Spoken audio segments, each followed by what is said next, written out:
epidemiología, ¿no? Dirigido en este caso al aspecto, al componente cardiovascular.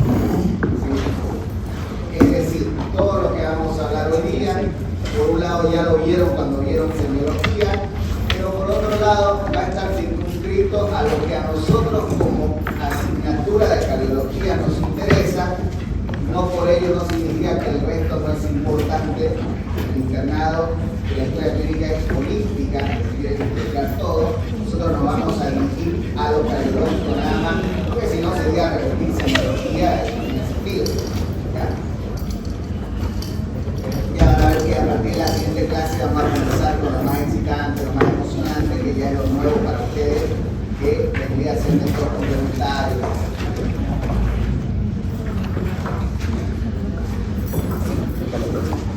Y esta es una frase que me encanta porque es básicamente lo que nosotros hacemos o lo que deberíamos apuntar cuando realizamos una historia clínica, ¿no? Nos dice que lo que se conoce como un cuadro clínico no es la mera fotografía de un hombre enfermo encamado, sino un cuadro impresionista del paciente en su hogar, rodeado de su trabajo, sus relaciones, sus amigos, sus alegrías, sus penas, sus esperanzas y sus vidas.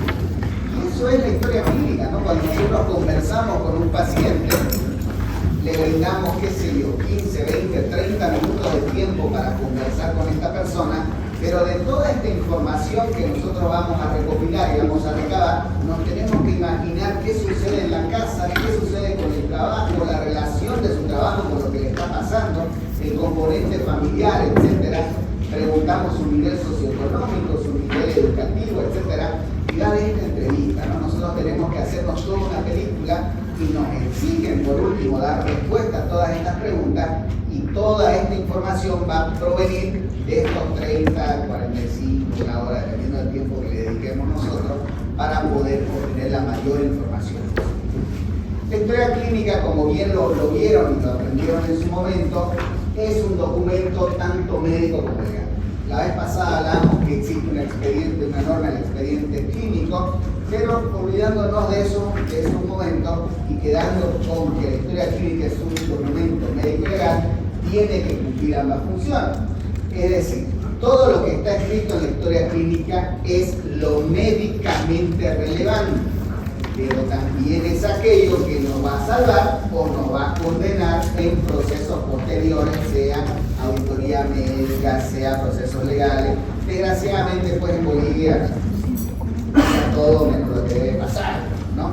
Pero todo, nuestra salvación, entre comillas, nuestra condena está en lo que sucede en la historia clínica. Lo que nosotros registramos en la historia clínica es lo que pasó, haya o no haya pasado.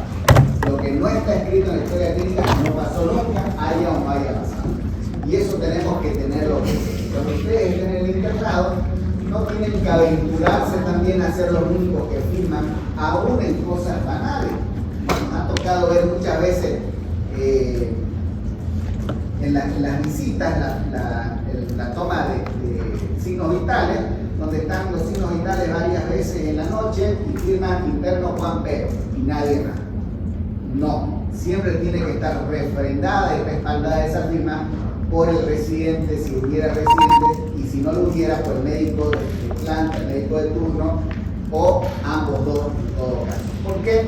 Porque eso le da el respaldo legal. Y no callarnos, y no es solo anotar por anotar. También hemos tenido situaciones en las cuales vemos que al día siguiente dice presión 70-40, 60-40, tiene que llamar la atención. Eso no es normal, ¿no? Todo aquello que nos llame la atención nosotros tenemos que registrar. El paciente presenta una presión arterial de 60-40 y en el momento el paciente se encuentra de esta forma o no requiere ninguna molestia, se comunica y se da aviso a tal persona.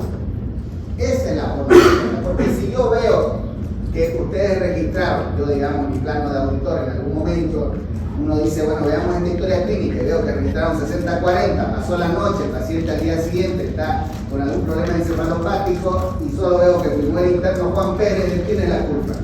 Del interno Juan Pérez. Por más que él me perjure que fue y comunicó al de la emergencia, el de la emergencia le dijo, no, me da la gana de subir, según la historia clínica, no avisó a nadie. Entonces, ustedes tienen que registrar todo. Y sucede lo mismo con la medicación, si suspenden, si añaden alguna medicación, todo tiene que estar registrado, ¿no? Lo ideal es que la historia clínica debería tener un formato estandarizado, es decir, es más práctico en el caso de ustedes, si ustedes están rotando, digamos, medicina en el San Juan, cirugía en el japonés, ginecología en la maternidad y pediatría en el hospital de niños, deberían ustedes agarrar y independientemente del hospital al que fuera, la historia debería ser la misma, debería ser exactamente la misma.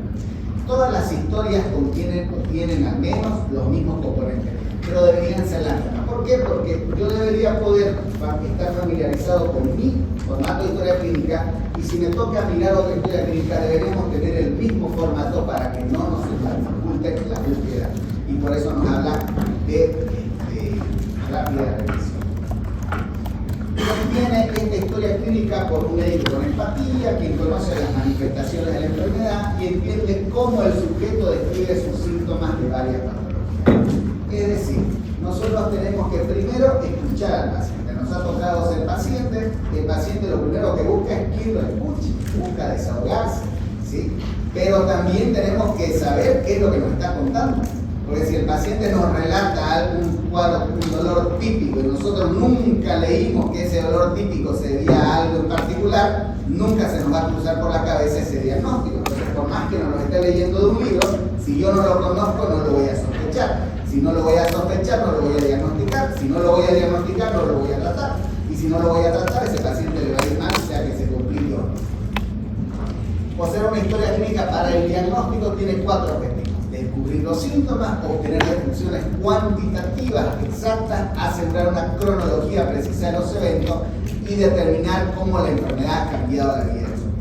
El paciente o 2 pacientes nos pueden estar relatando 2 síntomas similares y la diferencia puede estar entre ambos 2 qué síntoma comenzó primero. Entonces es importante el relato cronológico, porque en la cronología muchas veces está la explicación de uno u otro síntoma, porque tenemos que buscar causa-efecto, ¿no? Si bien tenemos todo presente, sabemos, no nos vamos a poner a discutir al respecto, que no todo en medicina tiene una sola causa, el objetivo siempre va a ser tratar de llegar a esa causa, porque es la que va a permitir conocer el efecto, además de erradicar a la causa, controlado o eliminado el efecto. Alguna sutileza a la hora de tomar la historia clínica, aunque estemos apurados porque nos toca irnos, porque nos toca marcar, etc., no es culpa del paciente, ¿no? Es un problema nuestro. Nosotros le tenemos que dedicar el tiempo necesario al paciente, no tiene él por qué saber que estamos apurados. Generalmente, a ustedes, salvo que les toque ir a un consultorio, van a ir a ver a un paciente que ya está al menos unos días internado. Es decir, tiene ya cierta cantidad de páginas su historia clínica. En la práctica de asignatura, en la práctica de la vida, ¿sí?, no van a revisar la historia clínica para poder hacer ese primer diagnóstico. Pero en la vida real, siempre que el paciente ya tiene una historia, tenemos que leerla primero. Tenemos que revisarla primero y recién acercarnos al paciente. ¿Por qué es eso? ¿O por qué debe ser así?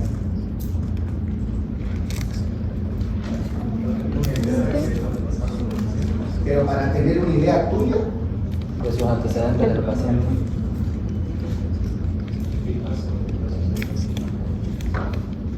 Para tener un vistazo, ¿por qué? O sea, no por qué, sino ¿dónde obtengo yo esa información en la historia?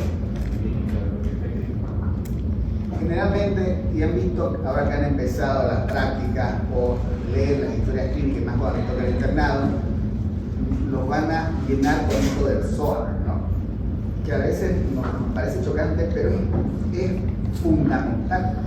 Si nosotros lo escribiéramos tal cual es y nosotros anotáramos el razonamiento y a través de ello la planificación, como dice el doctor, con solo yo ver la última página de la historia clínica, yo sabría todo lo que pasó antes, así el paciente de una semana, 15 días, un mes. Porque voy a estar yo conociendo no solo la clínica que tiene, sino el razonamiento de mis colegas, el por qué ellos están haciendo esto o dejaron de hacer esto, porque en teoría, para ver que no pasa, pero en teoría todo eso está registrado y ese análisis debe constar en la historia clínica. Yo decido hoy quitar el enalapril a mi paciente, pero no decido suspender el enalapril porque el paciente requiere acceso de tos seca.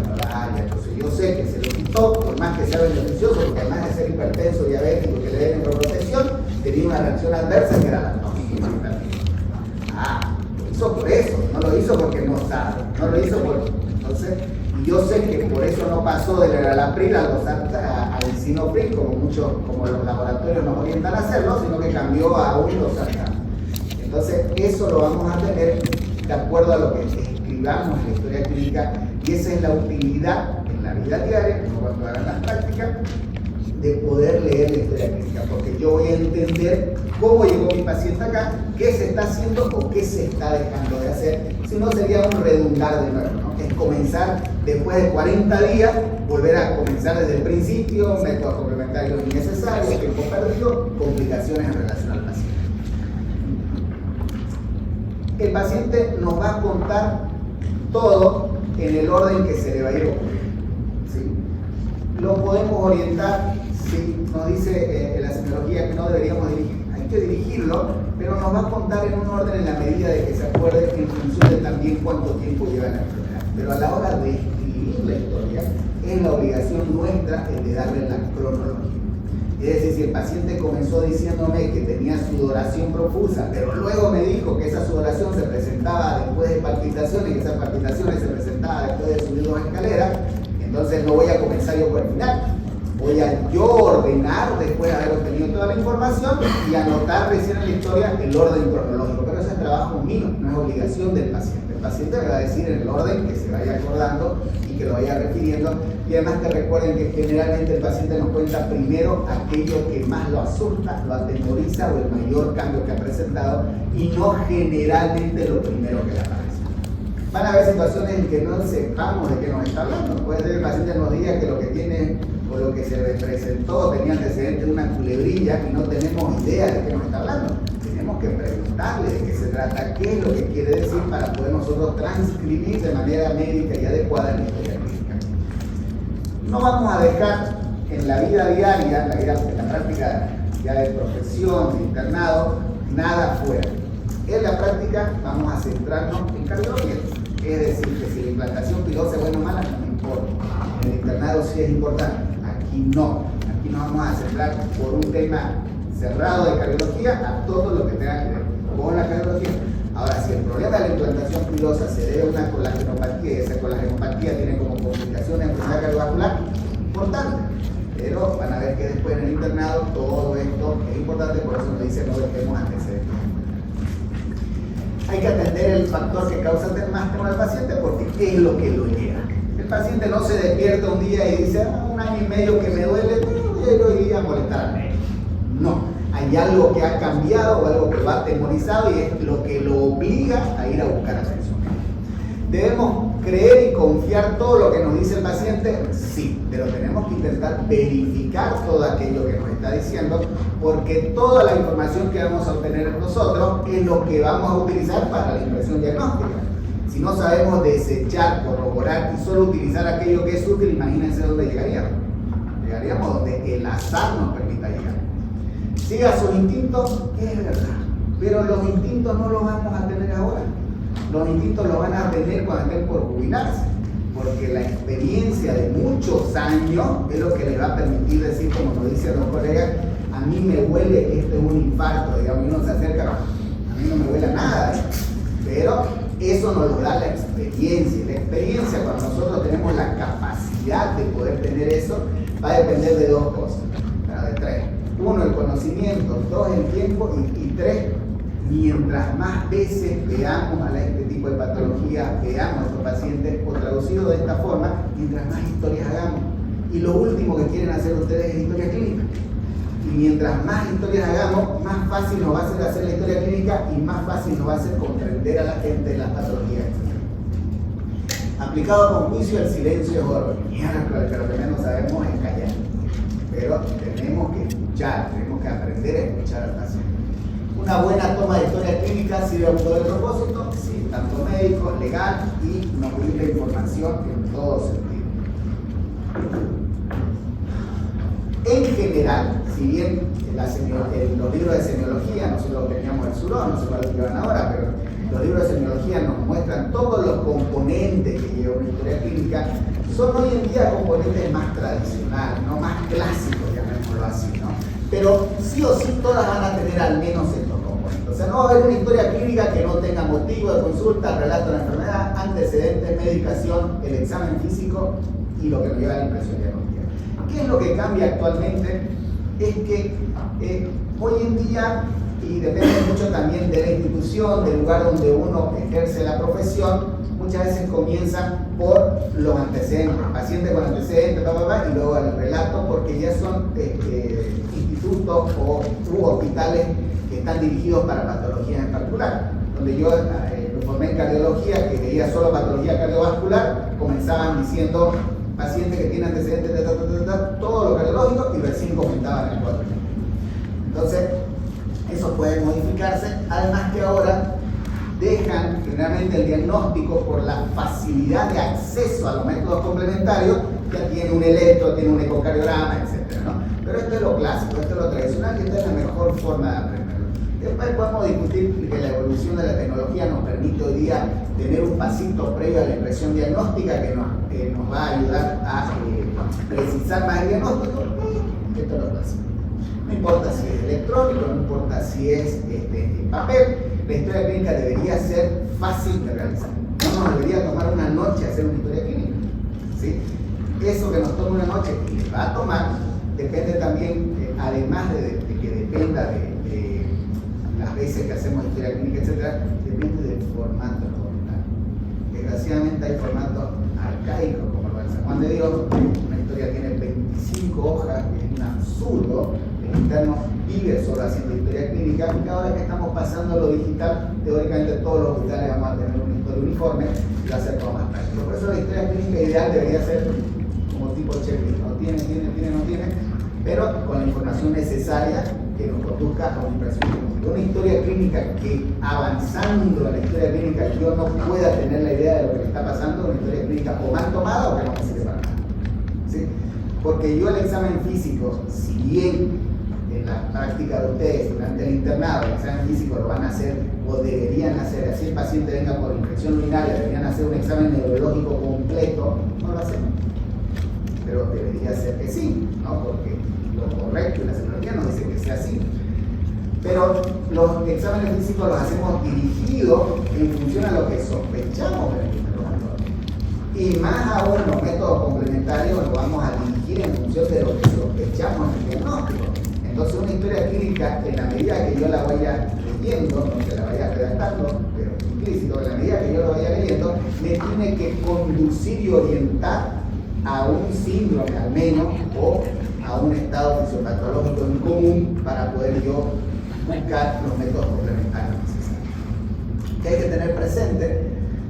Si una historia clínica cuidadosa, sin conocer la historia del paciente, la práctica de la medicina deja de ser un arte o una ciencia. El estudio del paciente comienza con la historia clínica, tomada por una persona entrenada también para escuchar, porque solo un observador hábil puede escuchar las inflexiones vocales que sugieren la importancia. Y esto nos dice que ¿quién debería hacer la historia clínica en un hospital? ¿El interno o el médico que más años tiene? Los libros nos lo dicen desde el principio. ¿Quién hace la historia clínica? ¿Y cuál es el documento que vale en un juicio? La historia clínica que hizo el interno, que de nada, o sea, apenas está terminando de saber si el electrocardiograma se habría acercado por ser.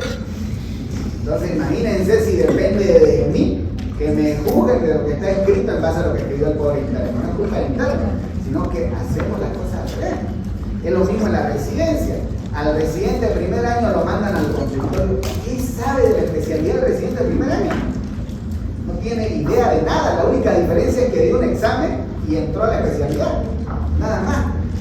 Nos está diciendo que quien debería realizar la historia clínica debería ser el médico que más experiencia tiene, porque si no, ¿dónde está el arte? ¿Dónde está el oler la enfermedad? No tiene idea. La primera vez por ahí que está viendo la enfermedad.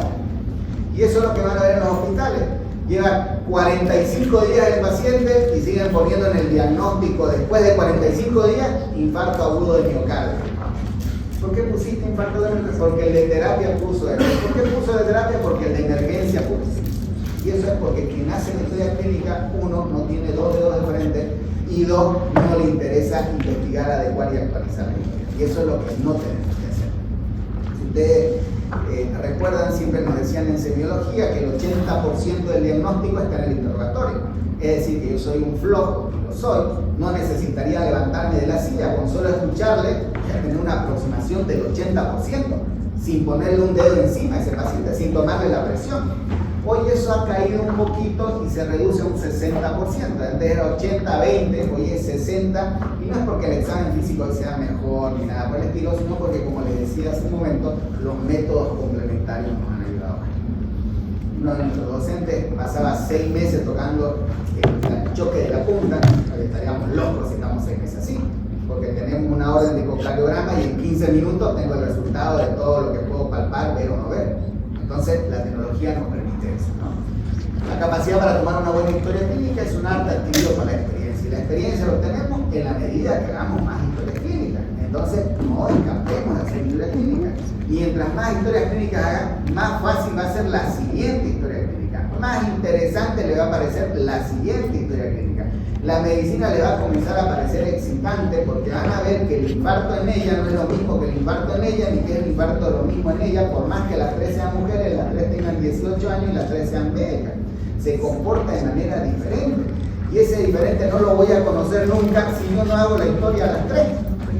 Entonces tenemos que hacer historia clínica. Yo sé que nos molesta, peor cuando alguien viene y dice esto está mal, arranca y lo tira. Es un comenzar de nuevo, parte de la vida, ¿no?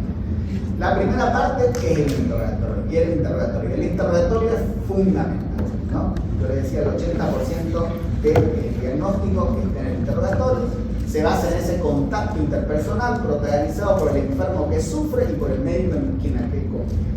Ustedes tienen que darse cuenta que el interrogatorio puede estar el médico de este lado, sea una lumbrera, puede ser que el paciente del otro lado sea un trabajador que vino del campo, que apenas se comunica en español, y tenemos a este lado un genio, y del otro lado tenemos a alguien que apenas habla español, y el interrogatorio no puede no ser fructífero. Entonces también nosotros tenemos que adaptarnos y aprender la forma en la que habla, la forma en la que se transmite la información, porque todo eso influye en la información que se recoge. Yo les decía, pero no me acuerdo a qué grupo le digo, pero yo les decía que se pone un paciente en medio de los médicos que cuenta el mismo cuadro clínico, y los médicos que están formados en algo en común que es la medicina pueden interpretar de manera diferente.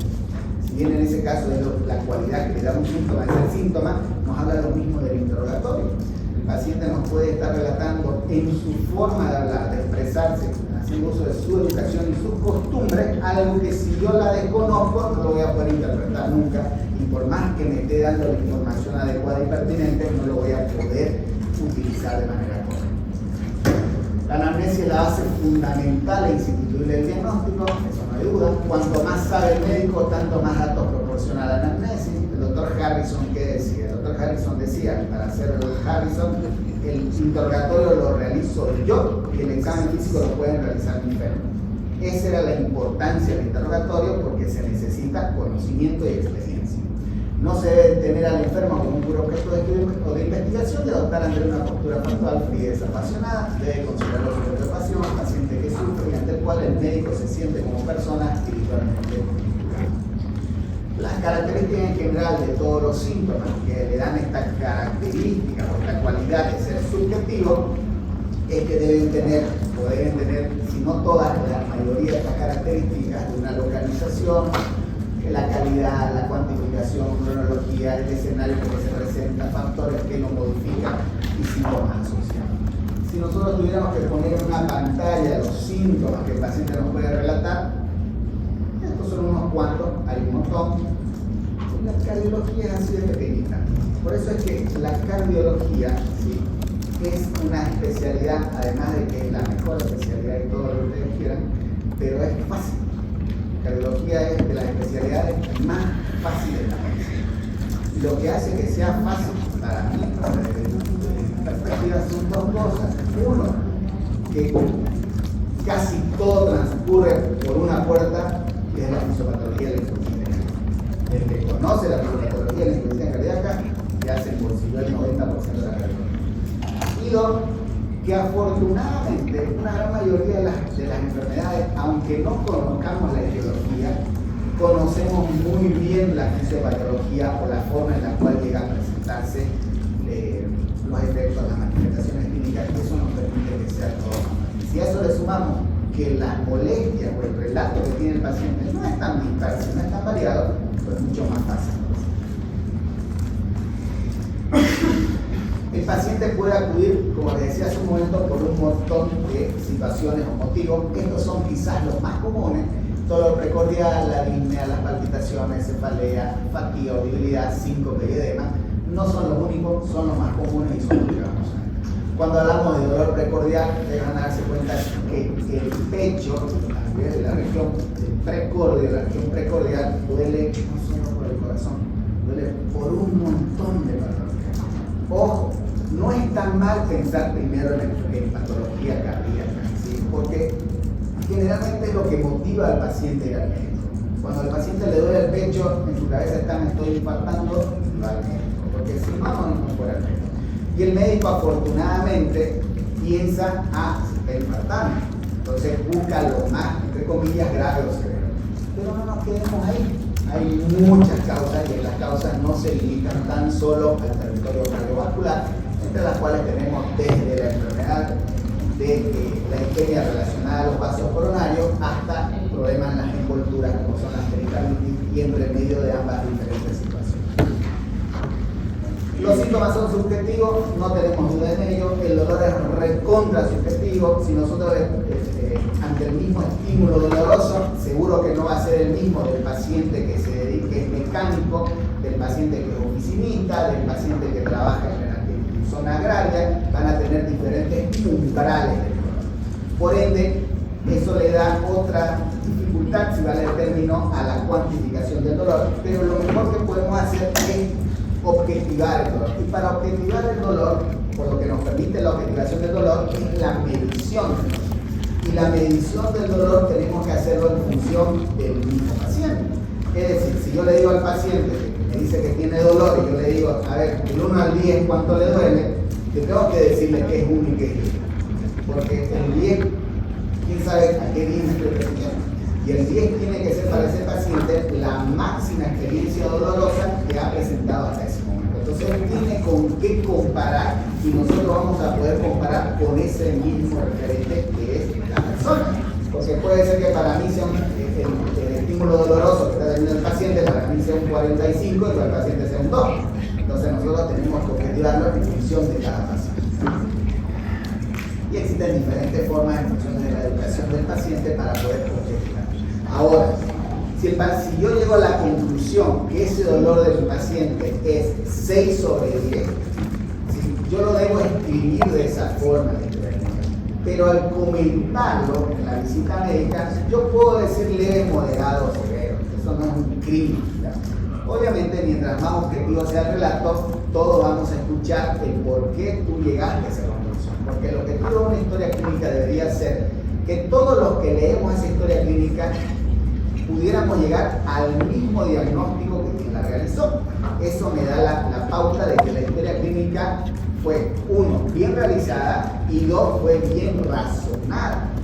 Que nos equivoquemos en el diagnóstico es otro tema. Nos vamos a equivocar ahora de estudiante, mañana de residente y pasado de médico, nos vamos a equivocar. Pero lo que no puede pasar es que si el paciente me relata un cuadro de dolor precordial, yo le ponga de diagnóstico al final, que se 5, ¿no? Tiene un síntoma, se lo utiliza como diagnóstico. No. O sea, yo al leer la historia clínica tengo que llegar al mismo diagnóstico, como cercano al diagnóstico de quien realizó la historia clínica, porque razonamos en función de lo que está ahí escrito. El razonamiento es el que no puede variar.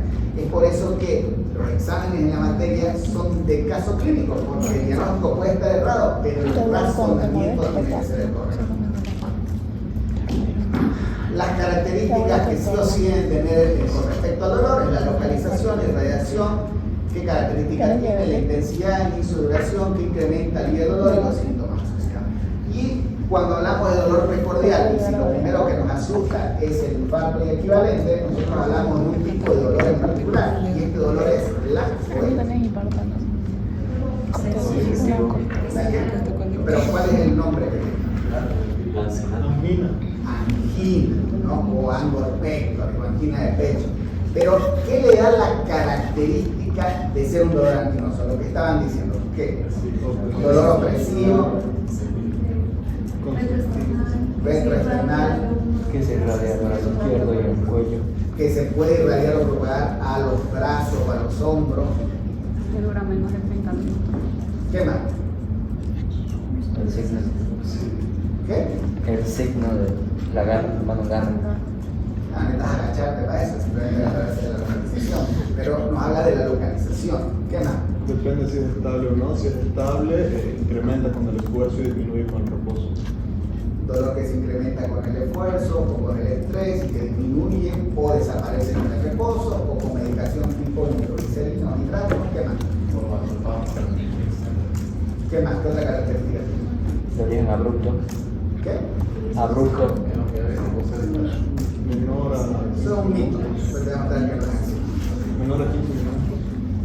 Entonces, cuando alguien nos dice, porque le van a preguntar, porque ustedes son referentes estudiantes de la Universidad Católica y por ende de la medicina, no en Santa Cruz, en Bolivia, imagino que este 14 de febrero, que es el día del bicentenario de Santa Cruz, que por ahí a algunos se le va a ocurrir que es el Día del Amor y demás cosas, le va a preguntar de estos síndromes del corazón roto y del corazón alegre, y se va a decir, ¿cómo es el dolor en este caso? Yo sé que ustedes van a decir, bueno, el dolor tipo anginoso, angor pectoris, descrito hace más de 600 años, nos dice que es un dolor de tipo opresivo, localizado en la región precordial, que se inicia con la actividad física o con el estrés, que puede ceder o disminuir con el reposo, caso contrario con nitrato o nitroglicerina, que se irradia o se propaga hacia los hombros o hacia los brazos, que se puede acompañar o asociar a sudoración profusa, ¿sí?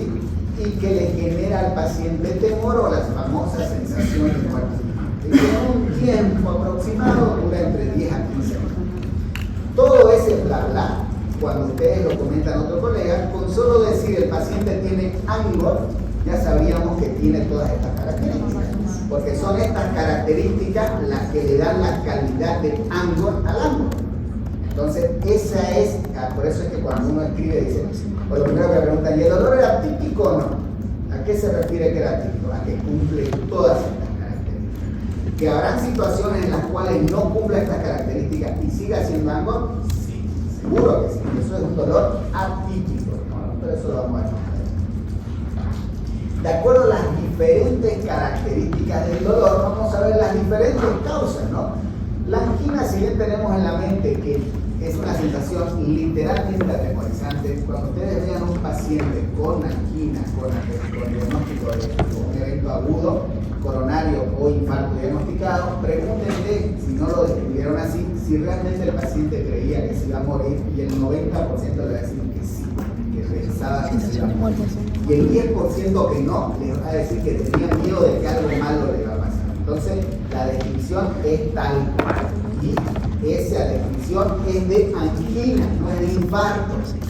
Porque muchas veces dicen, no, es infarto porque tenía sensación de muerte. No, esa es angina y sigue siendo angina.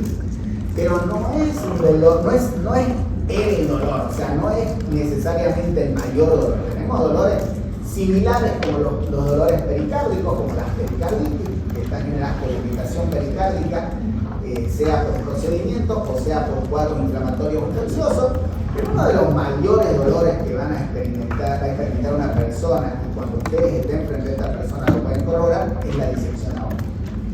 La disección aórtica es un dolor intenso, más que intenso. ¿Por qué? Porque ustedes imagínense que la aorta no es un vaso pequeño, es un vaso gigantesco que en realidad hoy es un órgano, es un señor vaso. Cada latido, ¿qué hace? La rompe. Con cada latido, un chorro de sangre se mete entre el endotelio y la muscular y la va abriendo. Entonces imagínense cuántas veces está latiendo ese corazoncito, está abriendo esa arteria, está rompiendo esa arteria. Y el paciente le va a decir que el dolor es desgarrante, así como dice ahí, pregúntenselo, y es así, porque realmente se está desgarrando la arteria, y es uno de los mayores dolores. Otro dolor que no es cardíaco, pero sí es tipo anginoso, porque lo que le da a la angina, la actualidad de angina, es que su origen es vascular, ¿no? O sea, la angina es porque es vascular. Y la angina no se limita al corazón, ¿no? Tenemos angina mesentérica, angina muscular, angina cerebral, angina pulmonar, tenemos diferentes tipos de angina. Entonces, una oclusión, si alguna vez van a tener la oportunidad de ver una oclusión arterial o un infarto de miembros inferiores por una oclusión de una arteria como la femoral superficial, igual es un dolor sumamente intenso por el territorio, ¿no? Tromboembolismo pulmonar, la osteocondritis es quizás la más confundida dentro de todas estas. Enfermedad por reflujo gastroesofágico, espasmo esofágico, y al final, siempre al final, el psicógeno o el psiquiatra. O sea, nunca de entrada. Ese es un gravísimo error que cometemos. Y ese error, y no soy pro de esto de género y de estas cosas, pero un error que seguimos cometiendo hoy en día, es que porque la mujer que acude es mujer y es joven, no se está infartando. Y eso es falso, eso es mentira. El infarto no tiene edad. Lo que tiene edad son los factores de riesgo. Es decir, que tenemos más riesgo no significa que antes de eso estamos protegidos y no nos va a pasar. Y ustedes van a ver, porque desgraciadamente hasta ahora sigue pasando, pasa en Estados Unidos, pasa en Bolivia, obviamente. Yo sé que ustedes van a decir que Bolivia es imposible porque aquí no hay machismo, yo lo comparto, pero sí sucede. Le llega una mujer joven al hospital, a la emergencia, dice que le duele el pecho, y lo primero que pregunta el médico, ¿qué? Aquí no hay machismo.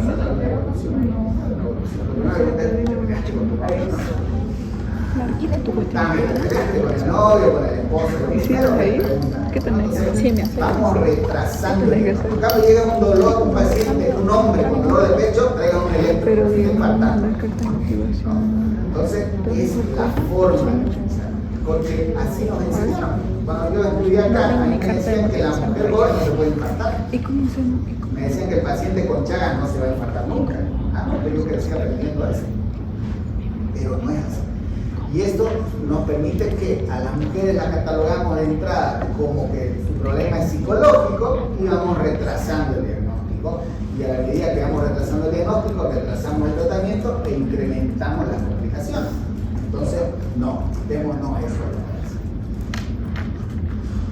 Afortunadamente, fíjense la cantidad de realmente, la cantidad o el lugar o la proporción que ocupa la cardiopatía isquémica entre pacientes que llegan a la emergencia con dolor precordial.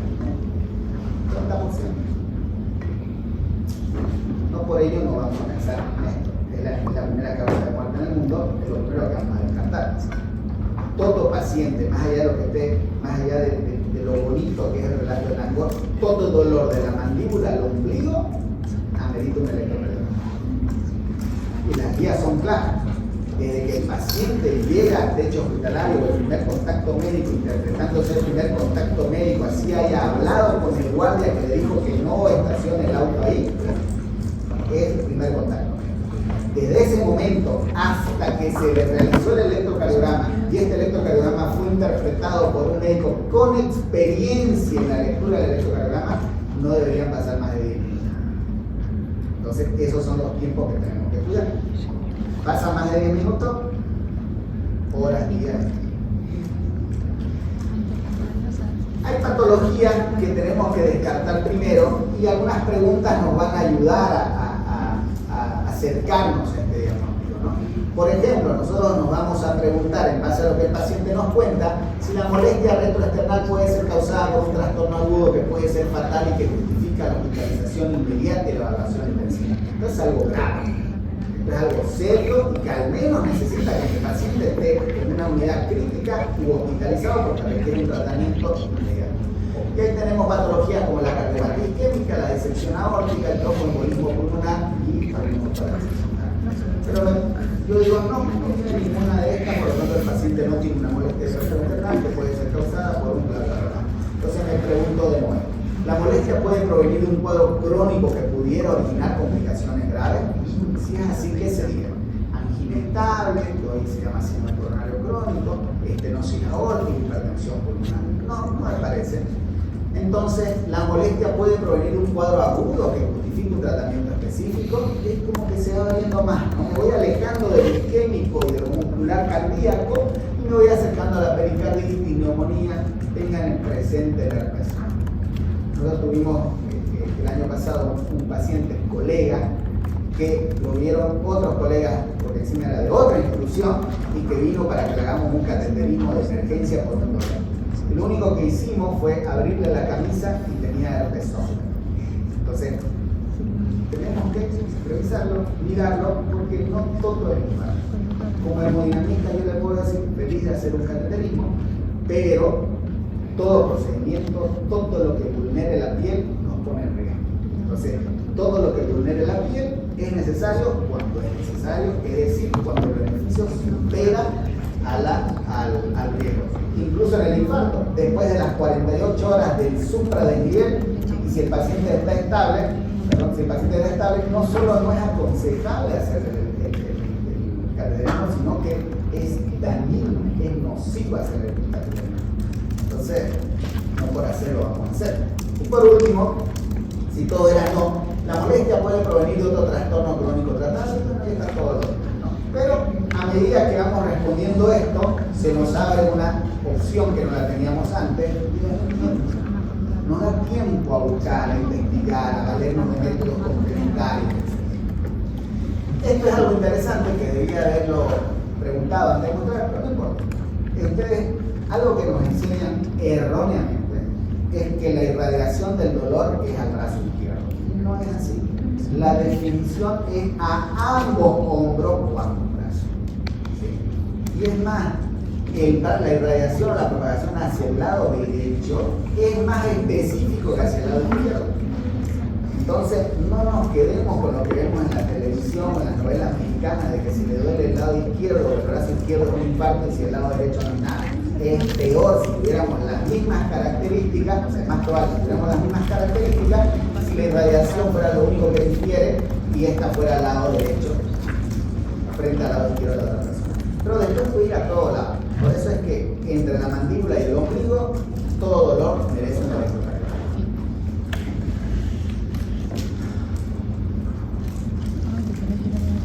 El ángulo o la angina tiene como causa o punto de partida un causal vascular, ¿cierto? Pero no toda angina se debe a obstrucción, ¿sí? Nosotros pensamos e idealizamos que el infarto es una obstrucción de una coronaria, una obstrucción de una arteria, ¿sí? Ese es lo que conocemos como el infarto propiamente dicho, que es una arteria que realmente se tapó, ¿sí? Pero no es la única causa. Nosotros podemos dividir las causas de isquemia por los motivos por los cuales un tejido tiene isquemia, no solo el corazón, pero estamos hablando del corazón, que serían por disminución de la oferta, que en ese caso serían las obstrucciones, las estenosis, el espasmo, que decía el doctor. El espasmo puede llevar a un infarto, el puente miocárdico puede llevar a un infarto. Hablamos de disminución de la oferta, pero también existe aumento de la demanda. ¿Qué casos llevarían a aumento de la demanda? La fisiológica, la hipertrofia, que es la más frecuente. ¿Qué más? ¿Qué? Las infecciones, los cuadros sépticos. Hay la miocardiopatía periparto, que es una entidad separada, digamos, ¿no? Pero sí hay aumento del metabolismo, aumento de la demanda. ¿Qué más? Pero una situación fisiológica. ¿Qué? También aumento del metabolismo. Entonces, no es solo la disminución de la oferta, sino el incremento de la demanda. ¿Por qué es importante hacer esta diferenciación? Si yo tengo una obstrucción de la arteria, ¿cuál es la solución? Yo sé que tratar, pero ¿cómo la tratamos? No se puede. ¿Cómo? Tenemos un método que es el ideal, que es la colocación de un stent, que nos permite abrir la obstrucción, y tenemos un método arcaico y prehistórico, que es la cirugía cardíaca, ¿no? Pero si estamos frente a un paciente con un cuadro de una hipertrofia miocárdica y que además de tener una hipertrofia miocárdica está con una sepsis, ¿será que la solución es colocar un stent? Pero se está infartando. ¿Cuál es la solución? Disminuir la demanda. Entonces, eso es lo que me va a orientar. En un caso pido cateterismo y en otro caso no. Pero para eso yo tengo que pensarlo. Es por eso que cuando veamos infarto, vamos a ver que la clasificación de la definición universal de infarto me habla de 5 tipos de infarto. Y esos tipos de infartos son los que van a orientar a pensar en qué es lo que debo hacer. Otra de las causas y que además se asocia a la angina y que es un equivalente anginoso es la disnea. La disnea, si el paciente le refiere, ¿sabe qué, doctor? Subo las escaleras y siento que me falta el aire. Eso es igual a que les haya contado todo lo que es exactamente lo mismo. Yo tengo que interpretarlo como angina. Por eso es que la disnea es un equivalente. Y lamentablemente este equivalente anginoso es un territorio muy importante como es territorio de la descendencia anterior. No únicamente se limita a ello, pero es un equivalente anginoso. Lamentablemente también no es la única causa, ¿no? La disnea se presenta por un montón de situaciones. No todas son hipoxémicas, la gran mayoría más bien no son hipoxémicas, porque ustedes, fisiólogos de tradición, como dice la canción, comprenden y tienen bien dominado de por qué se presenta la disnea. O sea, si es por hipoxia o por hipoxemia, me es evidente, no hay disnea porque hay menos concentración de oxígeno, esa no está en duda. Pero en las demás situaciones, ¿por qué se presenta la disnea?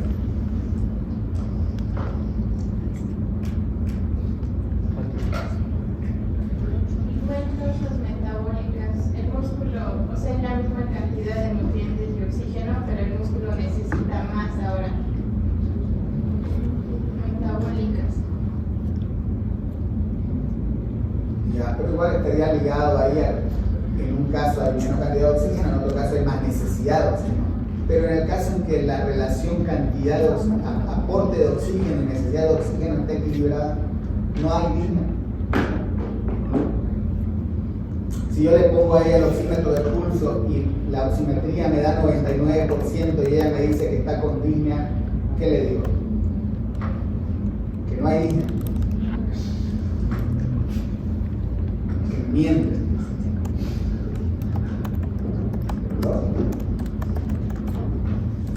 ¿Qué le digo? ¿Estás mintiendo?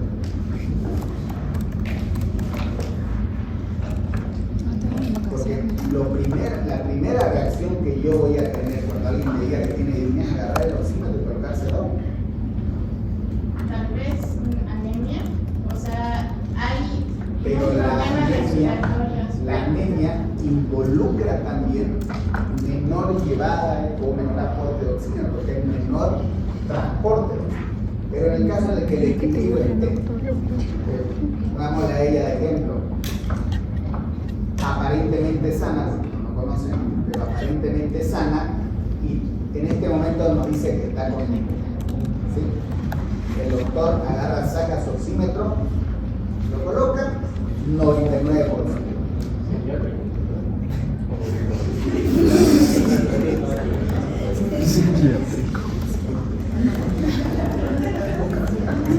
Entonces, pero más allá de que sea o no psiquiátrica, no, pero más allá de las causas, lo primero que yo tengo que definir es ¿tiene o no tiene disnea? Es lo primero.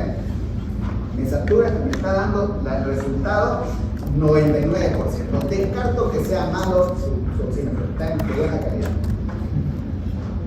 ¿Tiene o no tiene disnea? ¿Sí o no?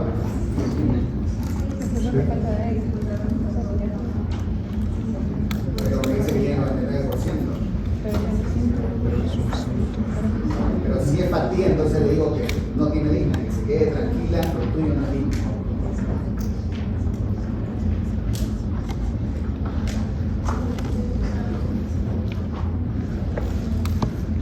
Y esto le va a pasar en la emergencia, porque en la emergencia, por más que antes del método, antes del diagnóstico no dice usar un oxímetro, lo primero que van a tener es oxímetro en el dedo de ese paciente, el monitoreo. Y el paciente le va a decir, doctor, tengo disnea, y van a ver 99% que hago, no noto disnea. Doctor, un paciente con un ataque de ansiedad puede tener mayores operaciones El ataque, la crisis de ansiedad o los ataques de pánico son más evidentes, pero sí se presentan, ¿no? Pero recordad que dijimos hace un momento que los psicólogos, los psiquiátricos lo vamos a dejar al inicio, ¿no? La pregunta sencilla es, la doctora que nos dijo que estaba con disnea, el doctor que le prestó su oxímetro de pulso, satura 99%, ¿tiene o no tiene disnea? Tiene. Esa es la pregunta. ¿Sí? Es que la disnea es una sensación. Entonces, ¿por qué dudamos?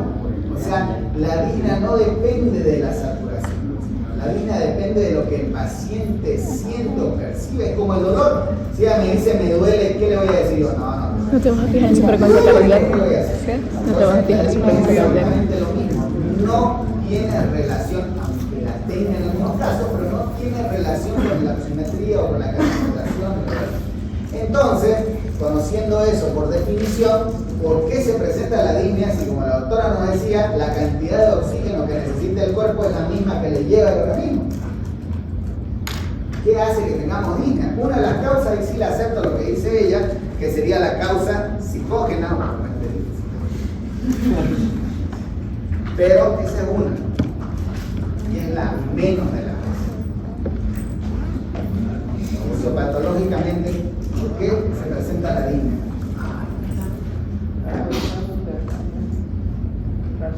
Debajo de la curva. ¿Cómo? Debajo de la No. Ah, Es porque me operé los... no, curiosidad para protegerla. Y entonces, a ver, vamos a un cuadro que han visto ya, insuficiencia cardíaca. En la insuficiencia cardíaca se presenta disnea. Se necesita disnea. No solo se presenta, se necesita. ¿Por qué se presenta la disnea en la insuficiencia Tengo cardíaca? entendido que la insuficiencia cardíaca puede ser tanto por alteraciones del volumen del llenado como estructurales. Tal vez yo me puedo ir más de la mano de las estructurales como para explicar un poquito, porque tal vez la estructura no está compensando suficiente y por eso necesita más aporte. Venías bien, pero no. En ambos casos hay disnea.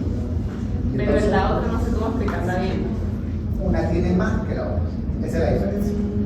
Pero en los dos casos hay disnea. Uno puede tener una alteración más sistémica, más periférica, en cuanto a la oxigenación de todo el tejido, mientras que la otra, de forma refractaria, puede afectar los pulmones, por ejemplo. Estamos sacando de la escena la disminución del aporte. La bulimia. ¿La qué? La bulimia. ¿Qué pasa con la bulimia? ¿Cuál es el problema con la bulimia? O sea, el cuerpo como entiende que le falta sangre, por así decirlo, y activa todo el sistema de renina, angiotensina, aldosterona, que su función es absorber agua y sal, digamos. Y todo eso hace que aumente el volumen de sangre en el organismo y es como un ciclo vicioso, por así decirlo, que se perpetúa y eso es lo que provoca esta disnea. Más o menos. Sonó bonito, pero no. O sea, tiene que ver con la bulimia, con la congestión, pero no lo que sucede dentro de los vasos, sino lo que sucede fuera de los vasos. Y eso es lo que tenemos que acordarnos. ¿Cuáles son los receptores que activan la disnea?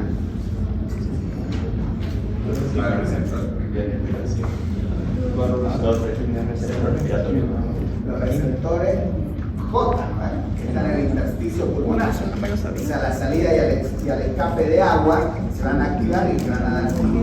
Eso no significa que no estén los otros motivos presentes. Es decir, los psicólogos no va a haber, en la disminución del aporte de oxígeno va a haber, en el dolor va a haber. Pero por ello no siempre está ligada o está casada a una disminución de la forma que se puede presentar así, el equilibrio esté entre la forma y la forma. Bueno, sí, no son las únicas causas, hay un montón de. Pero también tenemos que objetivarla, tenemos que hacerla lo más objetiva, porque el doctor nos decía, si ella siente si ella tiene sensación de falta de aire, así le pongamos oxígeno a 25 litros por minuto, tiene sensación, pero yo tengo que ver cuánto es objetivamente la sensación. Para eso aplicamos la clase funcional.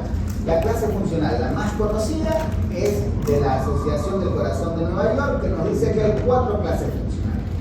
1, no hay limitación de la actividad física. 4, que sería lo más severo, el paciente tiene disnea al menor esfuerzo o en reposo. Pero no tengo un detalle. 1 no es single. Y ese es un error que cometen muchas veces al hacer la evolución. El paciente entró por cualquier otra cosa y dice paciente estable, clase funcional 1. No. La clase funcional, que es para clasificar o estandarizar la disnea, parte de un principio, que es que el paciente haya referido y tenido disnea. Si no, no podemos aplicar esto. Entonces, el paciente que nunca tuvo disnea, que no tiene disnea, yo no puedo presentarlo ni decir ni evolucionar como que el paciente está en clase funcional 1, porque no aplica la clase funcional. Porque la clase funcional 1 es que existe disnea, pero esta disnea no se va a presentar en la actividad rutinaria, en el esfuerzo común del día a día, sino en esfuerzo extremo. Por eso es que no lo limita su actividad diaria. La Sociedad Canadiense de Cardiología tiene esta clasificación mucho más objetiva, que también habla de clases funcionales, que la de la Asociación del Corazón de Nueva York, con la diferencia de que esta está hecha para el ANGOR y se lo utiliza para la disnea. La anterior está hecha para la disnea y también se lo utiliza para el ANGOR. Entonces, ambas dos cumplen la misma función. ¿Cuál usan ustedes? Que dé la gana en sentido, pero que dominen. La de Nueva York es la más conocida, es la más sencilla de aplicar, pero también es la más subjetiva dentro del objetivo. Esta de la Sociedad Canadiense es la más objetiva. Cefalea. La cefalea es un eterno problema en los consultorios, porque la gente que viene piensa que uno es adivino, dice, me duele la cabeza, ¿qué será que tengo? Y uno lo mira como si no tengo idea, ¿no? Porque hay infinidad de causas. Lo único que sí tenemos que sacarnos de la cabeza es que la hipertensión es causa de cefalea, porque no lo es. Eso lo vamos a ver en su momento, ¿no? Pero es un motivo común de consulta diagnóstica y de consulta cardiológica, y es precisamente porque los pacientes asocian que la cefalea es dolor de cabeza. El día lunes atendí a un paciente que vino con toda su familia y todos me decían que estaba con dolor de cabeza, que tenía hipertensión y que cada vez que le dolía la cabeza tomaba un antihipertensivo. Y la única pregunta que le hago es cuánto, porque tenía tensión en casa y se medía la presión y me decía que los registros le daban 118/70, pero como tenía dolor de cabeza, el problema era hipertensión. Entonces eso es algo que tenemos que sacarnos de la cabeza, el asociar la cefalea con hipertensión arterial, porque no tiene nada. Bueno, hay diferentes cefaleas, tipo de cefalea. Fatiga. Esto el paciente nos puede relatar de la misma forma, de manera sinónima, la fatiga por la disnea.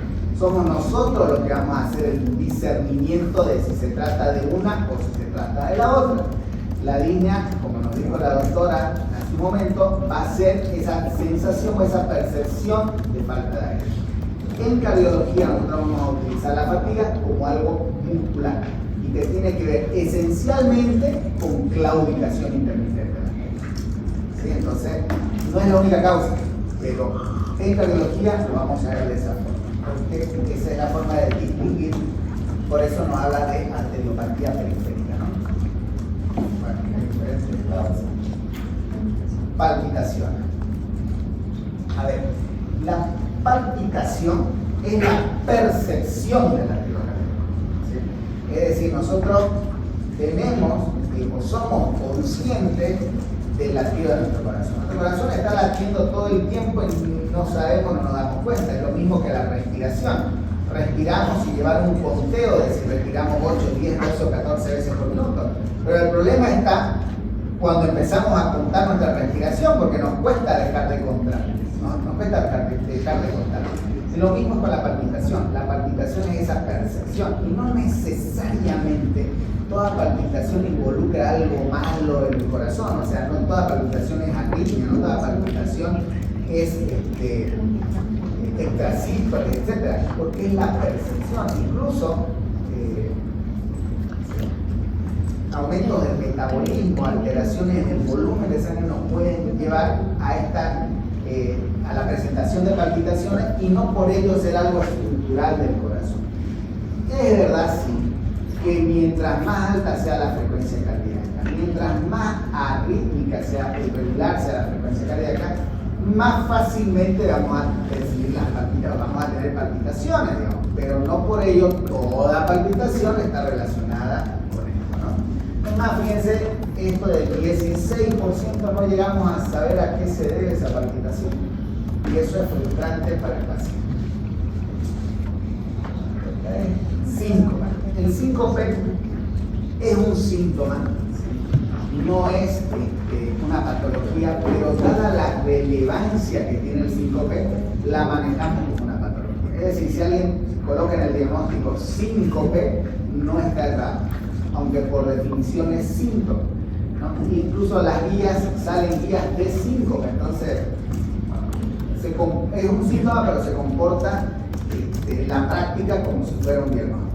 Y aquí lo vamos a ver como una entidad separada, como un tema separado, el síncope.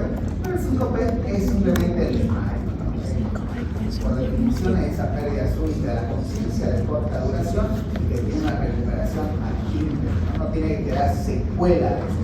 Pueden quedar algún daño, pero es del golpe que nos dimos, no relacionado a desmayo. Otro gran problema, sobre todo ahora que cada vez tenemos más insuficiencia cardíaca, son los edemas. Y para entender los edemas simplemente tenemos que dominar la ley de Starling, ¿no? No es la misma que la ley de Starling, pero la ley de Starling nos habla de esto, ¿no? Nos habla de la relación que existe entre la permeabilidad y el juego de presiones que existe entre la hidrostática y la osmótica de un lado dentro del vaso y por fuera del vaso. El desequilibrio en estas va a hacer que escape líquido hacia el intersticio y eso va a hacer o va a dar lugar a los edemas, ¿no? En realidad, más que edema, hablamos de congestión, o sea, son edemas, pero es congestión, ¿no? Bueno, biología hay un montón, causas cardíacas, causas vasculares.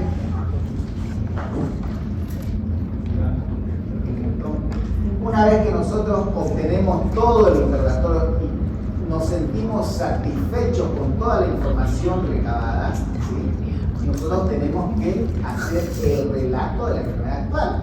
El relato de la enfermedad actual es la forma en la que vamos a transmitir el motivo de la consulta.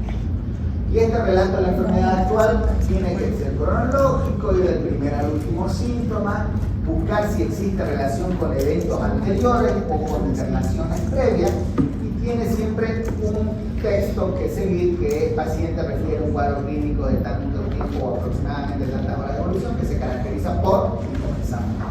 Nosotros no pasamos de un síntoma a otro sin haber obtenido toda la información de un síntoma. Es decir, yo no puedo decir, el paciente refiere que presenta anemia en clase funcional 3, pero también presenta ángulo y la recuperación después de la anemia de 3 minutos.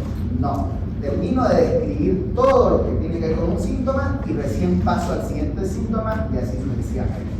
Pero no se va picoteando como se dice, sino que tengo que plasmar toda la información concerniente a un síntoma antes de pasar al siguiente. En los antecedentes personales, en este caso nosotros vamos a meter también los familiares, etcétera, y los factores de riesgo cardiovasculares, pero van a ver aquí 2, 3 o 4 que son poquitos, pero es porque está dirigido a lo cardiovascular. En su día a día te van a obtener toda la información de si se vacunó, si operaron la apendicitis, eso no nos importa. Aquí buscamos si el paciente es hipertenso, en nuestro medio tenemos que descartar Chagas están presentes. Ya cuando veamos Chagas vamos a ver la cardiopatía chagásica, la relación que hay de esta patología en la repercusión, que existe tanto estructural como eléctrica en estos pacientes, si el paciente es diabético, si el paciente tiene antecedentes de enfermedad coronaria y factores de riesgo como el tabaquismo, la obesidad, la dislipidemia. Y esto que todo el mundo se olvida preguntar, que es la disfunción eréctil, ¿no? Donde por vergüenza, por pudor, los estudiantes, los internos no le preguntan al paciente sobre si presenta o si tiene disfunción eréctil. Esto de la disfunción eréctil, ¿debemos buscarlo? ¿Debemos preguntarlo? Sí. ¿Por qué? ¿Por qué es importante? Porque la erectibilidad del miembro es dependiente básicamente de la irrigación sanguínea. Si hay una disfunción en ahí debajo va a haber un problema en el corazón. Entonces, como dice el doctor, el problema es, uno, la asociación que existe entre disfunción eréctil y cardiopatía isquémica, de cardiopatía isquémica con arteriopatía periférica, y el peor trío sería cardiopatía isquémica, arteriopatía periférica y accidente cerebrovascular, porque estos tres conviven. ¿Qué rol juega aquí la disfunción eréctil? Recordamos que el endotelio es un solo órgano. Si el pene tiene el endotelio enfermo, el endotelio de la carótida, de la coronaria, de la pierna también está enfermo. La única diferencia es que en la disfunción eréctil se manifestó primero el endotelio del pene que el endotelio del corazón. Por ende, en un paciente que viene por cardiopatía isquémica, yo tengo que investigar disfunción eréctil. Pero más importante, en un paciente que viene por disfunción eréctil, yo tengo que buscar cardiopatía isquémica, tengo que buscar arteriopatía periférica y tengo que buscar arteriopatía cerebral. Porque en este paciente saltó primero el pene. Es decir, una de las especialidades que más deberían cumplirnos del paciente a nosotros deberían ser los urólogos. No llega a cero, pero debería ser por está relacionado. Arteriopatía isquémica y... Hablamos de, si el paciente tiene 96 años, que vamos a decir que está con disfunción eréctil, ¿no? O sea, tiene relación en cuanto a eso, pero sí debemos investigarlo por ahí. Lo mismo que el tiempo o la actividad sexual de los pacientes, y eso también es algo que no lo preguntamos, pero es algo que deberíamos consultar, o no es importante. Seguro que sí. ¿Por qué? ¿Qué información nos da? Obviamente, como en el dolor, comparando esa persona consigo mismo, ¿no? ¿Qué información nos brinda?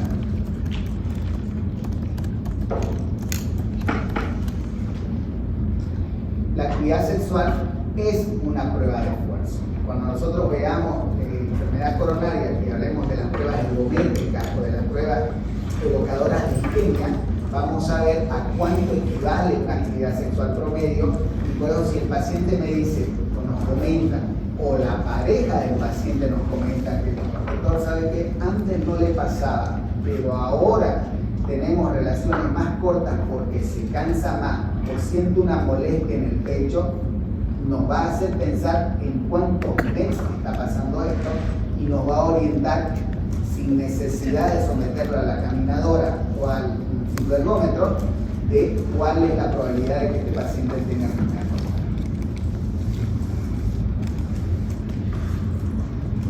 En los antecedentes familiares nos interesan fundamentalmente diabetes tipo 2, antecedentes de infarto miocardio y antecedentes de muerte súbita. Cuando está presente de estos tres, quizás el más importante es la muerte súbita, ¿no? Porque cuando el paciente sí tiene en la familia antecedentes de muerte súbita, nosotros debemos buscar causa de muerte súbita, sean miocardiopatía o patologías arrítmicas, transversalmente, es decir, de los hermanos, hacia arriba, hacia los padres, y si tuvieran hijos, hacia los hijos. Quizás en la persona que debutó con muerte súbita no pudimos hacer nada, pero investigando alrededor vamos a poder encontrar una patología que está muy ligada a muerte súbita y podemos colocar un CDI o hacer algo más que nos pueda evitar que llegue a muerte súbita. La medicación habitual tenemos que conocerla, tenemos que saber qué toma el paciente, tanto en su nombre genérico, el nombre comercial. Yo sé que todos los laboratorios nos van a vender el tema de que esto es bioequivalente, que es lo mismo la molécula. La realidad no debe, o sea, debería ser así, pero la realidad no es así. O sea, la industria del medicamento influye en el resultado del paciente, y esto nosotros debemos conocer. Por ejemplo, si un paciente venía controlado por su hipertensión arterial y de repente empieza a tener registros mayores, lo primero que debemos buscar es si cambió la marca, así no haya cambiado las drogas, si cambió la marca, porque puede ser que el problema esté ahí, no que algo más le está pasando al paciente. El examen físico es ese 20% que queda ¿no? Que también forma parte del examen cardiovascular. Ustedes en semiología vieron que hay un examen general, luego vamos adentrándonos hacia lo que nos interesa, que en este caso es lo cardiovascular. Vamos a palpar los pulsos. Eso, por favor, entrenen entre ustedes mismos, pálpense los pulsos. Fíjense que cuando les toca hacer internado, lo mínimo que le van a pedir es hacer las gasometrías. Ustedes están acostumbrados a hacerlo en la radial porque es mucho más fácil de palpar, y cuando no lo consiguen acá se van directo a la femoral y se olvidan que al lado tienen la cubital, pero no lo practicamos, no nos palpamos la cubital. Entonces ustedes pueden palparse en la casa, cuando estén ociosos, cuando estén echados en la cama, pálpense la femoral, pálpense a nivel de los miembros inferiores, las medias, si se logran palpar, porque esto les va a facilitar la vida y les va a ayudar a conocer la salud vascular. Y donde palpa el pulso, hay presión. Entonces podemos tomar presión. Bueno, vamos a ver alteraciones del pulso.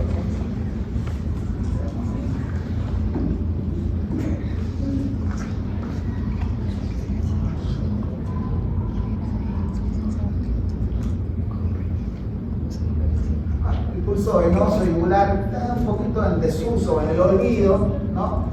Antes nos hacían dibujar esto para ver, pero hoy en día tenemos métodos mucho más precisos que nos permiten evaluar cómo está el comportamiento dentro de las venas y sobre todo nos permiten medir cuando es necesario estas presiones.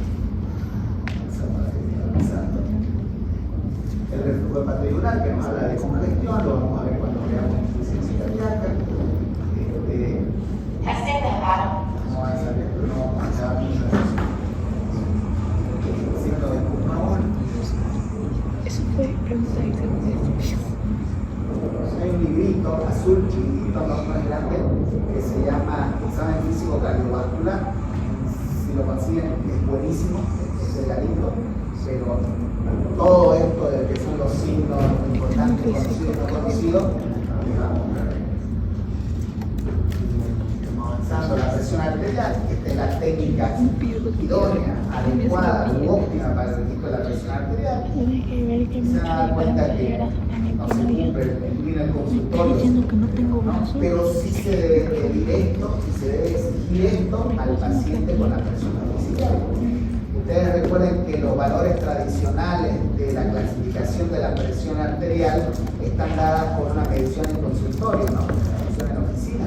Luego ha evolucionado con el mapa, ¿no? El monitoreo ambulatorio de la presión arterial, y hoy tenemos con la misma, igual de fidedigno, tenemos el monitoreo domiciliario de la presión arterial. Es decir, que el paciente con su tensiómetro haga los registros de la presión arterial, como van a ser igual, porque sean más fidedignos que los del consultorio. Pero para eso el paciente tiene que tener una posición, tiene que tener unos cuidados previos y posteriores. No es que llegó de pelearse con el mitrero que lo quería bajar porque quería pagar 2 pesos y no 2.30, llega a la casa y se toma la presión y la presión va a estar alta. Eso no es hipertensión. Esa presión va a estar alta porque ha vivido una situación de estrés, una situación que requiere que la presión se incremente. Lo malo sería que la presión más bien no se modifique, no se eleve. Entonces, eso es parte de lo que tienen que trabajar y tienen que concientizar a sus pacientes. O que el paciente viene tomando café, viene tomando Juan Valdez durante toda la mañana y de repente terminó el último sorbo y dice voy a tomarme la presión. No, tiene que esperar que pase el efecto, porque si no la presión va a dar un poco más alta de lo que debería dar y vamos a satanizar al café, que es tan delicioso y tan bueno porque disminuye la mortalidad en 15%, cuando en realidad el problema es una mala toma, ¿no? Entonces todos estos aspectos tenemos que tenerlos en cuenta a la hora de tomar la presión arterial. En los hospitales, cuando ustedes hagan las prácticas, si quieren llevar tensiómetro, igual en el internado lo más que van a hacer es tomar la presión, pero si no saben tomar la presión, el mejor tensiómetro que existe hoy en la actualidad es el hospital. Ya, eso no, nada de manómetro. Si vienen de referencia del mercurio, el mercurio está prohibido en cualquier equipamiento médico, en general todo por la contaminación ambiental, pero el mejor tensiómetro que existe. No van a ir, o sea, no por ello significa que vamos a ir con nuestro tensiómetro digital al hospital. La idea es que practiquen. Si vamos a practicar, tenemos que hacer el método tradicional y no estar tomando como la enfermera de colocar o debajo del manguito donde la presión va a estar errada. Entonces hay una técnica y esa técnica tenemos que conocerla y tenemos que ponerla en práctica al menos para avanzar. Donde hay curso de presión. Ustedes practiquen entre ustedes, practiquen en la casa. Vieron que se consiguió con la gobernación que este viernes sea feriado y fue feriado usando los estudiantes de la Católica de Medicina para que puedan estudiar para la próxima semana. Que por Santa Cruz y por el Bicentenario hagan hay Día del Amor también, así van a acordar de cardiología. No sufran porque se va a romper el corazón, no disfruten mucho porque también se va a romper el corazón. Todo con equilibrio. Esto de la inspección y la palpación tiene una secuencia, uno busca el crecimiento de las cavidades. La verdad es que cada vez están más en desuso. Hay hospitales que porque tienen servicio de cardiología y tienen residencia de cardiología es que se reciben mucho, ¿no? Lo ideal, por ejemplo, cuando usted hace un electrocardiograma, no sería, bueno, llegó ella con su electro, le puso al paciente, mañana le tocó a ella, le puso donde le dio la gana, pasado llegó ella que no leyó el libro, le puso en la pierna, no sé qué. No, en los centros que tienen residente de cardiología, la primera persona que hace el electro tiene que marcar con un marcador dónde colocó los electrodos. De manera que todos los que hagamos posteriormente coloquemos en el mismo lugar. De esa manera el electro en su evolución va a ser correctamente interpretado, porque el resultado del registro del electro varía de dónde coloque yo los electrodos, ¿no?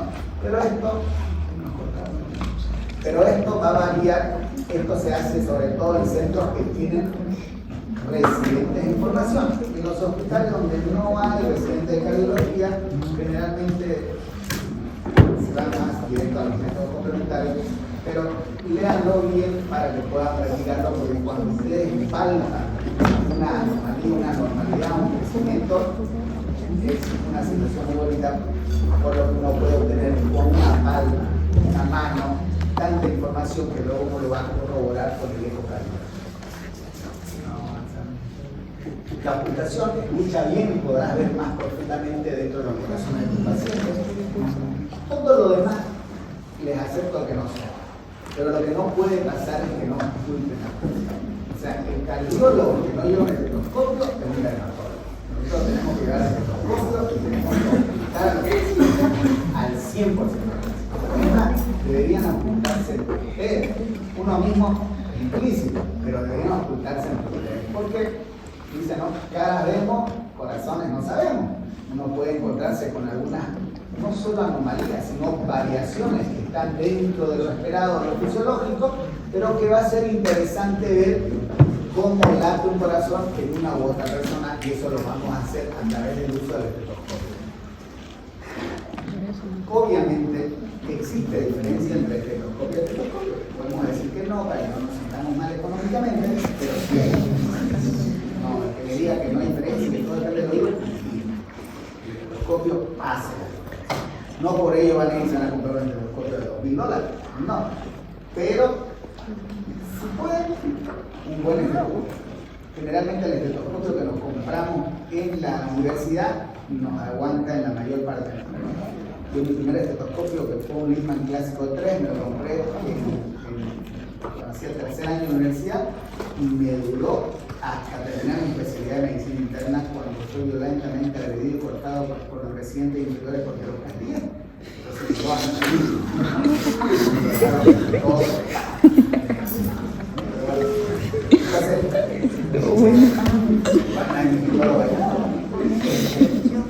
Nosotros tenemos que seguir una cita. Recuerden que tenemos focos de ocultación, pero esto de los focos de ocultación que los dibujan bien bonitos, unos redonditos que parecen unas monedas, no significa que se limitan. Es decir, que si este es el foco aórtico y yo me moví 1 centímetro para un costado, no, ya no estás escuchando la válvula aórtica.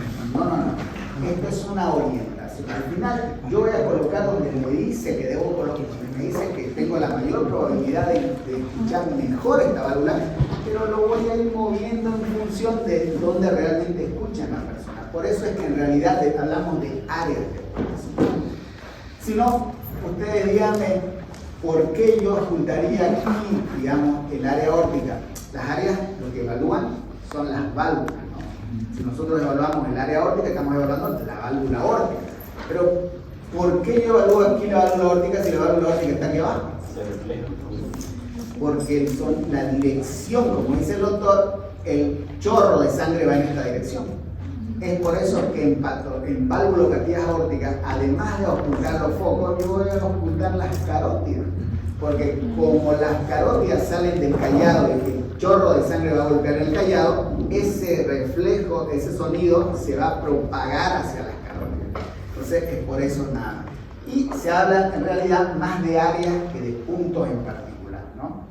Por eso no se sientan mal si alguien... O sea, tenemos que conocer la teoría, dónde está el foco aórtico, pulmonar, tupido, mitral y el accesorio.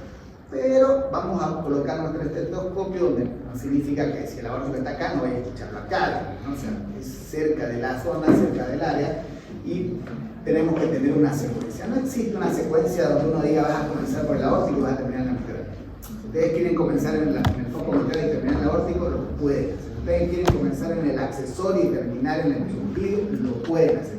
El tema es que ustedes definan una secuencia y siempre sigan la misma secuencia. Porque de esa manera no se van a olvidar de evaluar todo lo que tengan que evaluar.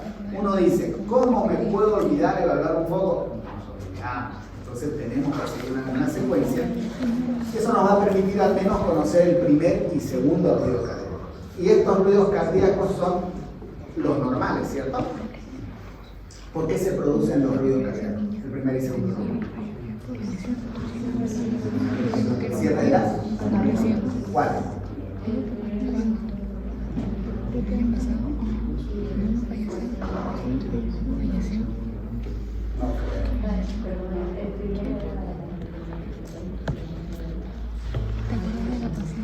Pero me gustó lo que dijo ella, el tercer y cuarto. ¿Hay tercer y cuarto ruido? No son patológicos. Hay situaciones en las cuales el tercer ruido puede ser fisiológico y el cuarto ruido también. El cuarto es menos fisiológico. Pero, ¿por qué pueden ser fisiológicos? ¿Por qué se produce el tercer ruido? ¿Pero por qué se produce? Porque si siempre se llena. El llenado rápido, la diástole tiene una fase de llenado rápido y una fase de llenado lento.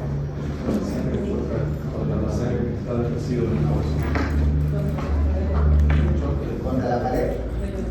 ¿Y qué genera esto? Entonces, el tercer ruido es la vibración de la pared ventricular cuando la sangre golpea esta pared ventricular en la fase de llenado rápido, ¿no? Y el cuarto ruido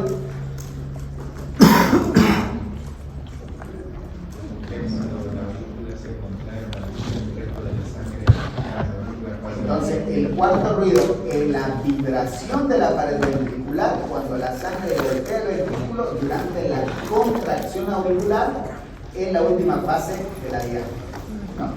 ¿Hay algún otro ruido además de esto? Existen clics, o sea, giro, soplo, existen, esos son patológicos. De todos ellos, los más conocidos son los soplos. Los soplos, ¿qué son los soplos? Ocultación del flujo turbulento. ¿Qué? Ocultación del flujo turbulento. Entonces, el soplo o los soplos son vasculares, ¿no? Cardiovasculares, ¿no? Porque van a decir, el de neumo le va a querer enseñar el soplo tubárico y otra cosa, ¿no? Entonces, los soplos a nivel del territorio cardiovascular es el paso turbulento de la sangre en un punto dado. Entonces, quitémonos eso de que soplo es igual a válvula. No. Si nosotros tenemos una fístula, ¿va a haber soplo? No hay una válvula. Es turbulencia. Entonces, el soplo es turbulencia en un punto dado. ¿Sí? Estos soplos pueden ser sistólicos o diastólicos, ¿no? Los soplos sistólicos va a ser o se va a deber a una mala, bueno, va a depender de si son sismoideos o auriculo ventricular. Si hablamos de los sismoideos, los soplos sistólicos se van a deber a una mala apertura de la válvula y los diastólicos se van a deber a un mal cierre de la válvula. A la inversa, si hablamos de las auriculoventriculares, va a ser en sentido contrario. Y van a haber situaciones en las cuales la estenosis al ir incrementando su severidad, así como le cuesta abrir, le va a costar cerrar y vamos a tener soplos sistodiastólicos, ¿no? O defectos septales como la comunicación interauricular en menor medida, pero sobre todo la comunicación interventricular, en donde por ese intercambio, por ese incremento de presión en comparación del ventrículo izquierdo con el ventrículo derecho y el tamaño del orificio entre el septo interventricular, es el soplo más fácilmente audible, ¿no? Entonces, estas son parte de las características que vamos identificando en los soplos cuando los escuchamos.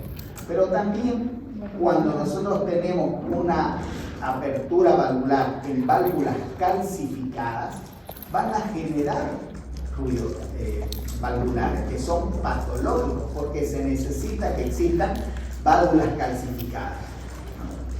Vamos a avanzar un poquito más rápido.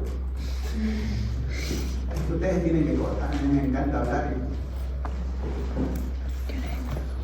¿No? Tenemos chasquidos de apertura, tenemos clics históricos eyectivos que van a hablarnos de patología valvular. Y fíjense la relación que guardan los diferentes ruidos, los diferentes soplos también, con el electrocardiograma.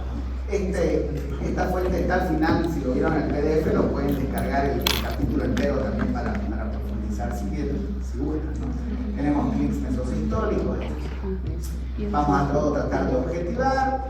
Vamos, antes se diagramaba, ¿no? Antes se agarraba una hoja y uno decía, ¿de qué soplo estás escuchando dibujarlo? Y uno estaba ahí con el estetoscopio dibujando el soplo, digamos.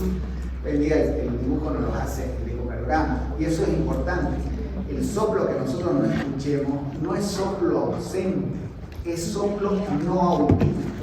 Porque el ocultar un soplo depende de la pericia de quien oculta. Si ella oculta por primera vez, ella ocultó 1000 veces y ella ocultó 100.000 veces, probablemente ella no va a escuchar el soplo, ella medio que lo va a escuchar y ella la primera lo va a escuchar. Pero ella, si me dice soplo ausente, va a estar equivocada, porque el soplo en realidad no lo escuchó, pero el soplo está ahí. Ahora, puede pasar un soplo tan pequeñito que ninguna de las tres lo escuche, pero si yo meto un Doppler y lo coloco ahí, el soplo va a estar. Entonces, la forma correcta de indicar la historia clínica es soplo no audible cuando no lo puedo escuchar. Lo único que yo estoy afirmando con eso es que yo no lo puedo escuchar. Si hay o no hay, es otro cantar. Los edemas los vamos a objetivar, ¿verdad? Lo vamos a ver en el infarto. El objetivo de todo esto es llegar al diagnóstico, ¿no? ¿Para qué? Para no convertirnos en lo que Voltaire decía, que los doctores son hombres que prescriben medicamentos que conocen poco, curan enfermedades que conocen menos y seres humanos de los que no saben nada. Nosotros no le vamos a dar la razón, nosotros vamos a intentar llegar a un diagnóstico partiendo como base lo sindrómico, ya lo generalizado, y vamos a tratar de llegar a lo más específico posible. Ahora se van a dar cuenta que en investigación se habla mucho de la curva J y todo esto, pero ahora estamos volviendo atrás en los diagnósticos, ¿no? Antes hablábamos de diagnósticos etiológicos, o sea, el síndrome era el inicio, y ya estamos volviendo al inicio. Hoy se le está quitando la calidad o la cualidad de enfermedad a muchas patologías y se las está volviendo síndromes químicos, ¿no? Pero eso también lo vamos a analizar cuando veamos. ¿Qué es importante en cuanto al diagnóstico para que se vaya? Nunca olvidar la navaja de Occam, ¿no? Que es lo primero que olvidamos, que nos dice que entre dos teorías en igualdad de condiciones que tienen las mismas consecuencias, la explicación más sencilla suele ser la correcta. Esto nació en la economía, pero rige la medicina. Generalmente la explicación más sencilla es la correcta. No vayamos por las ramas. Partamos de lo más sencillo y en el 90% de las veces no nos vamos a equivocar. No voy a equivocar. Y en el PDF tienen todo.